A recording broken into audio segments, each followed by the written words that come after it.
Hello, everyone. Welcome back to the Skull Session Recruiting Podcast, brought to you by BuckeyeHuddle.com. Our class of 2024 recruiting capsules continue here. We are doing about 10 minutes on every guy Ohio State signs today here in the early signing period.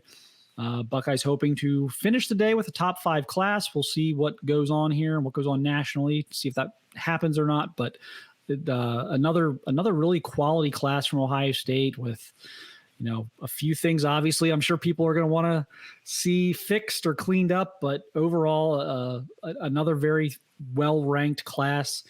We are on to safety, Leroy Roker. This is one of the more interesting additions to the class. This was not a name that was on our radar for very long. Very, very, very late kind of evaluation by Ohio State. Buckeyes missed on a couple of safety targets.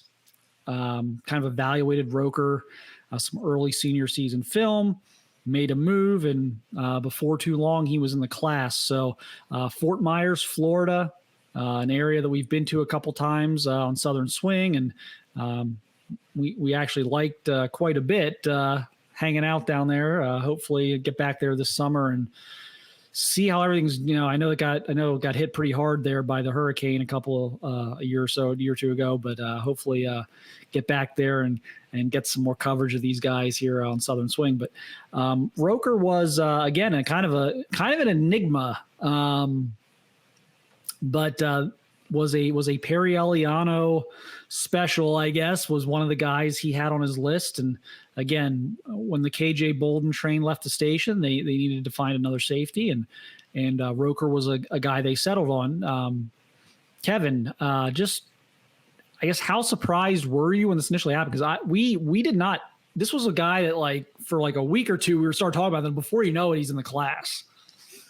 The best thing that I can say about him, and this is not, this is just a reality, is everybody thought he was going to go to Iowa. Now, if Iowa likes a defensive player, I'm sold. If Iowa likes an offensive player, I don't know if I'm sold. And, pour one out for Brian Ferentz, who will be coaching his last game as Iowa's offensive coordinator. But,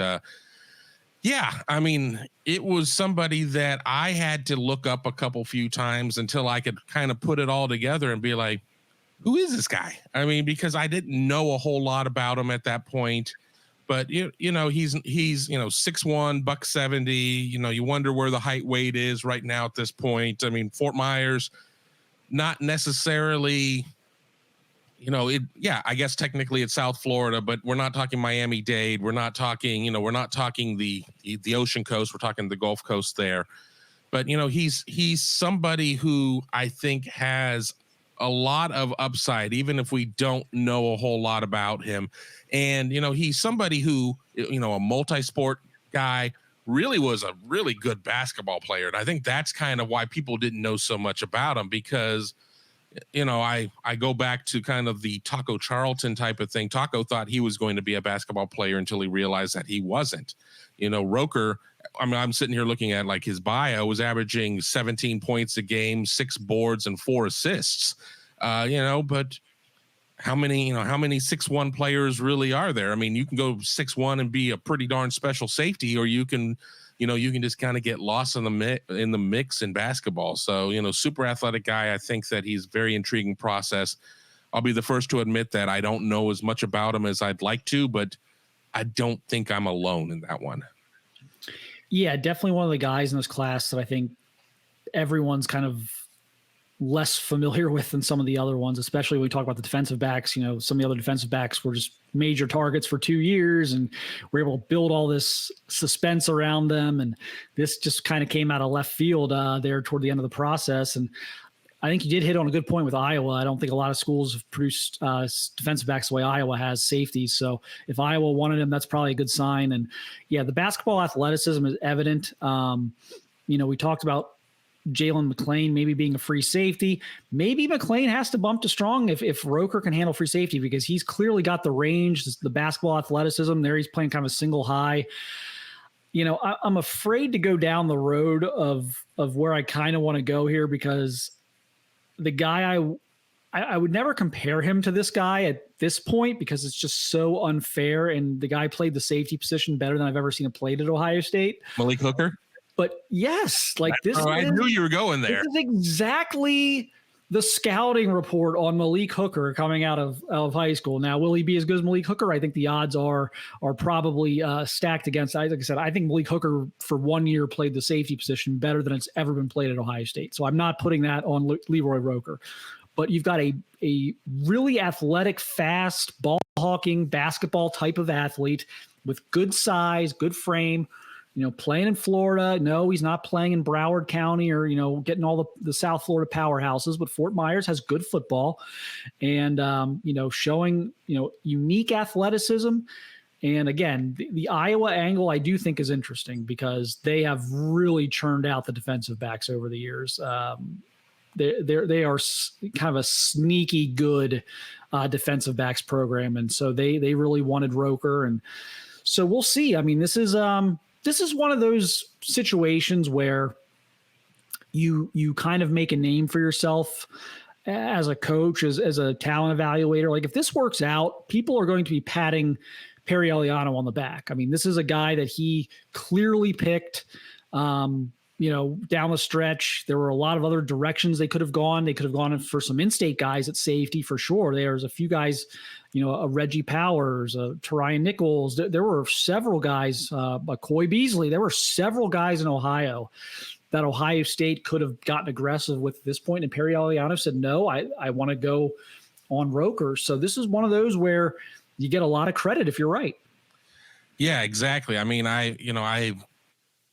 and he wasn't somebody that they got like in November. I mean, this wasn't like, oh, we're going to take a flyer on him and be like, we'll see. I mean, that this commitment happened I guess it happened in October, but still, I mean, there's still, November feels like we're going out completely out on a flyer, but for Ohio State to go out and beat Iowa, and Miami was getting involved before Ohio State was able to get them to shut it down. But you sit there and you look at his offer list. I mean, you got Ohio State, Iowa, Miami, great.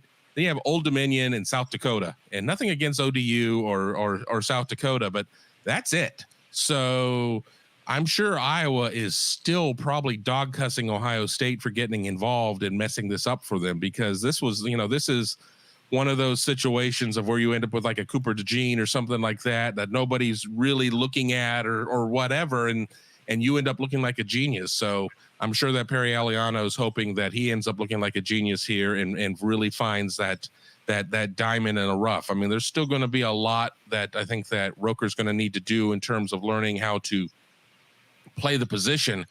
But when it just comes to the sheer athleticism of going out there and covering sideline to sideline and being out there, and you're right about the free safety. I mean, he is somebody who has, free kind of written all over him in terms of what it is. I mean, we didn't see him coming out there and really thumping the way that McLean does, but that doesn't have to you don't necessarily have to have all of those aspects. If you're going to be able to go out there and make some of those types of plays and translate that to the collegiate game, you're just fine. I'll let you make your business decisions on a couple of those hits.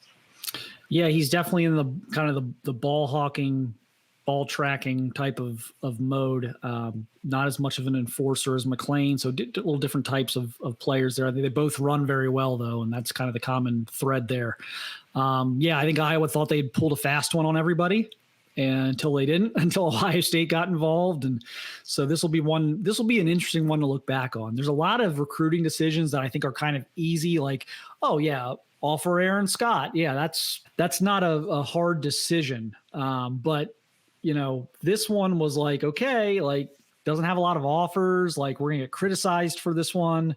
But you put out the offer anyway, and you trust your evaluation. So I think they'll look very good on this one if Roker turns into a player. And he looked like a guy who was starting to pick up some steam with Iowa, with Miami, was starting to like catch some attention as kind of a late bloomer, and a guy they realized, oh, maybe he's not a basketball kid, maybe he is a football kid. And so Ohio State took a risk, but a calculated one. And late bloomers tend to be maybe a higher hit rate, just because the later on you start to play your highest level, it seems that's generally better for your college outlook. So we'll see what happens here. But interesting pickup for the Buckeyes. He's all signed, and we will continue to roll out our recruiting capsules here throughout the day on youtube.com/Buckeye Huddle.